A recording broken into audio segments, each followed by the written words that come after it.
Bonjour à tous, dans cette vidéo nous allons voir comment étudier la position relative des courbes de deux fonctions.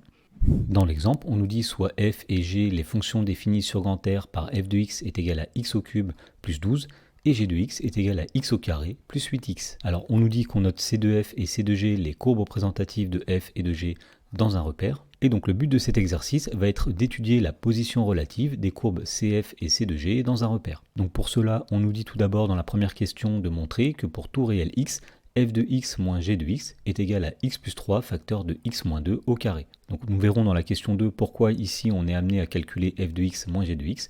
Mais tout d'abord, nous allons montrer l'égalité qui nous est proposée. Et donc pour montrer cette égalité, nous allons calculer séparément f de x moins g de x d'un côté et x plus 3 facteur de x moins 2 au carré de l'autre. Donc on va commencer par se donner un nombre x réel, donc on va dire soit x appartenant à grand R, et on va commencer par calculer f de x moins g de x. Alors on sait que f de x c'est x au cube plus 12, et on sait que g de x c'est x au carré plus 8x.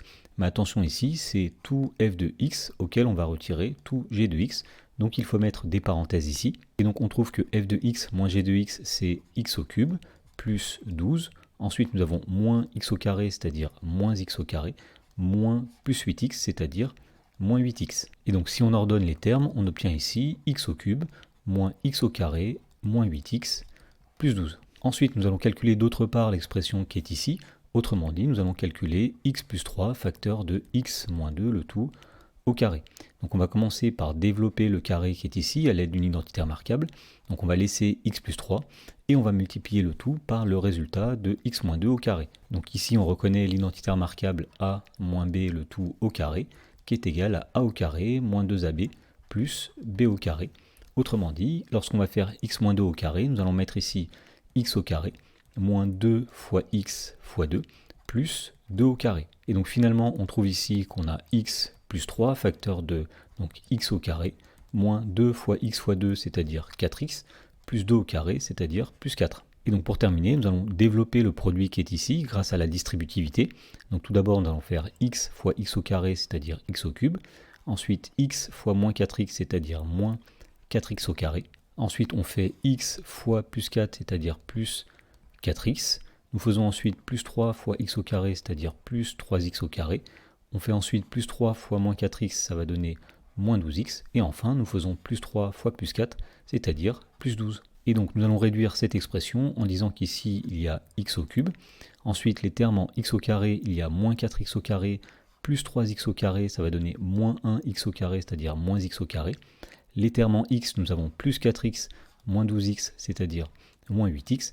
Et enfin, les constantes, il y a simplement plus 12. Et donc on constate que l'expression qu'on obtient ici était la même que nous avions obtenue lorsqu'on avait calculé f de x moins g de x. Donc cela veut dire que f de x moins g de x est bien égal à x plus 3 facteur de x moins 2 au carré. Dans la question numéro 2, on nous demande d'étudier la position relative des courbes CF et CG dans un repère. Donc pour faire cela, on va commencer par donner un rappel. Alors si f et g sont deux fonctions définies sur l'intervalle grand I, et si pour tout x de l'intervalle grand I, f de x est plus grand que g de x, et bien dans ce cas-là, la courbe de f est située au-dessus de la courbe de g sur l'intervalle I. Alors une autre façon de dire cela, c'est de dire que si f de x moins g de x est positif, puisque cette inégalité est équivalente à celle-ci, et bien si f de x moins g de x est positif, et bien la courbe de f sera au-dessus de la courbe de g sur l'intervalle I.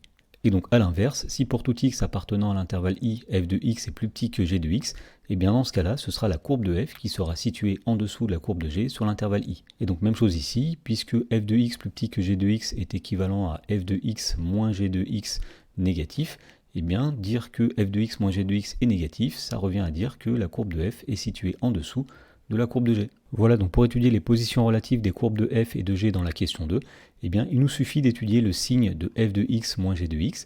Lorsque ce signe sera positif, cela voudra dire que la courbe de f est au-dessus, et lorsque le signe est négatif, ça voudra dire que c'est la courbe de g qui est au-dessus, et donc la courbe de f qui est en dessous. Alors pour étudier le signe de f de x moins g de x, nous allons utiliser un tableau de signes. Dans la première ligne, nous allons mettre la variable x qui va de moins l'infini jusque plus l'infini, puisqu'a priori, on cherche à étudier les positions relatives sur grand R. Et donc pour étudier le signe de f de x moins g de x, nous allons utiliser la forme factorisée qui est ici. Donc dans la ligne suivante, nous allons mettre le signe de x plus 3. Dans la ligne d'après, nous mettrons le signe de x moins 2 au carré et on en déduira le signe de la différence f de x moins g de x. Alors commençons par étudier le signe de x plus 3. Pour savoir quand est-ce que cette expression est positive, eh bien on va résoudre tout simplement une inéquation. On va chercher quand est-ce par exemple que x plus 3 est plus grand que 0. Alors dire que x plus 3 est plus grand que 0, c'est équivalent à dire que x est plus grand que moins 3. On a simplement fait passer le plus 3 de l'autre côté. Autrement dit, nous allons mettre moins 3 dans le tableau. Alors on sait que quand x vaut moins 3, eh bien moins 3 plus 3 vaut 0, donc l'expression x plus 3 va s'annuler, donc nous mettons un 0 ici. Et nous avons dit que x plus 3 sera positif quand x est plus grand que moins 3, et donc nous allons mettre un signe plus après moins 3, et donc il y aura un signe moins avant moins 3. Ensuite, on va étudier le signe de l'expression x-2 au carré. Alors, on sait que x-2 au carré est un carré, donc ce sera toujours positif. Il y a simplement une valeur pour laquelle eh bien, cette expression va s'annuler, c'est lorsque x égale 2, puisque 2 moins 2, ça fait 0, et 0 au carré donnera 0. Donc nous allons placer la valeur 2 dans le tableau, qui est ici. On sait que l'expression s'annule lorsque x égale 2, et en dehors de ça, finalement, elle sera strictement positive. Et donc, à partir de cela, on va en déduire le signe de f de x moins g de x, qui est le produit de x plus 3 par x moins 2 au carré. Donc tout d'abord, nous allons mettre les zéros qui sont ici, puisque si x vaut 2, ou bien si x vaut moins 3, eh bien un de ces deux facteurs s'annule, ce qui voudra dire que f de x moins g de x s'annule. Ensuite, pour connaître le signe dans cette case, eh bien nous regardons le signe dans la case d'au-dessus, et le signe dans la case d'au-dessus. Alors négatif par positif, ça va donner négatif. Ensuite, pour remplir la case qui est ici, on regarde la case au-dessus, il y a un plus, la case au-dessus, il y a encore un plus fois plus, ça va donner plus. Et enfin, pour remplir le signe qui est ici, on regarde dans la case au-dessus, il y a un plus, dans la case qui est encore au-dessus, il y a aussi un plus fois plus, ça donne plus. Et donc à partir du signe de f de x moins g de x et du rappel que nous avons donné tout à l'heure, eh bien on va en déduire la position relative des courbes de f et de g. Donc au départ sur l'intervalle moins l'infini moins 3, eh bien f de x moins g de x est négatif, ce qui veut dire que la courbe de f sera située en dessous de la courbe de g. Ensuite pour x égale moins 3, eh bien f de x moins g de x s'annule, ce qui veut dire que les courbes vont se couper en x égale moins 3.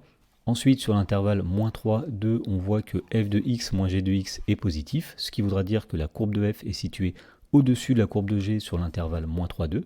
Ensuite, lorsque x égale 2, eh bien f de x moins g de x s'annule, donc encore une fois, les courbes de f et de g vont se couper en x égale 2.